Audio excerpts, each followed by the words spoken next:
Je m'appelle Sandra McDermott, j'ai 46 ans. Je viens de St. John's Terre-Neuve et je vis avec la colite ulcéreuse. Parlons-en.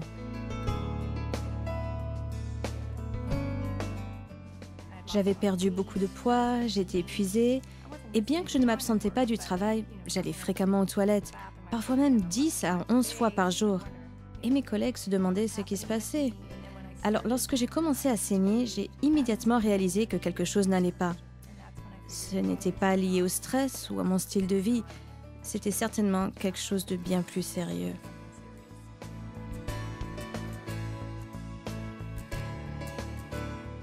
Les symptômes ne se manifestent pas tout le temps, c'est pourquoi il est important que votre superviseur comprenne bien votre situation. Il est également important de bien connaître votre droit pour que vous sachiez quoi dire et ne pas dire, pour que ça ne puisse pas être retenu contre vous plus tard. J'ai expliqué à mon superviseur mon état et ce que ça signifie. Lorsque les gens savent ce qui se passe, ils comprennent mieux que lorsque je m'absente du travail, ce n'est pas pour rien ou seulement pour les embêter. C'est pourquoi j'ai scruté davantage le programme d'avantages sociaux de mon employeur pour savoir ce qu'il offrait en fait d'invalidité de courte durée. Que pouvait me demander mon employeur? Est-ce que je devais lui révéler que je suis atteinte de colite ulcéreuse?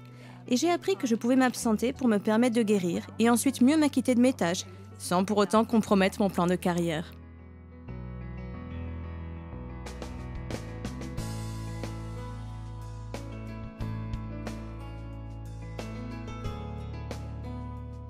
À votre retour au travail après une maladie, vous retournez avec l'intention d'accomplir ce que vous pouvez faire, et non le contraire. Je ne voulais pas laisser tomber mon équipe, je ne voulais pas être malade. Alors j'ai tenu compte des postes offerts, et j'ai sauté sur le poste suivant, c'est-à-dire travailler 4 jours par semaine à la maison.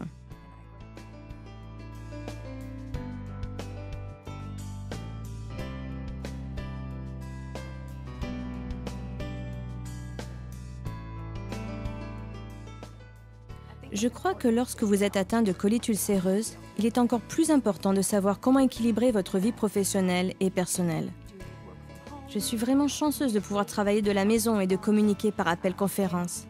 Ça me facilite grandement la tâche, tout en sachant que je poursuis toujours mon plan de carrière. Si j'ai une journée difficile, je sais que ma santé en sera affectée pendant toute la journée et le lendemain. Alors j'essaie de penser d'abord à moi et de bien m'alimenter, puis de prendre mes médicaments. Ensuite, je peux me mettre au travail. En fait, tout est dans l'équilibre. Vous pouvez vous inspirer de la façon dont les autres gèrent leur maladie et utiliser certains de leurs trucs.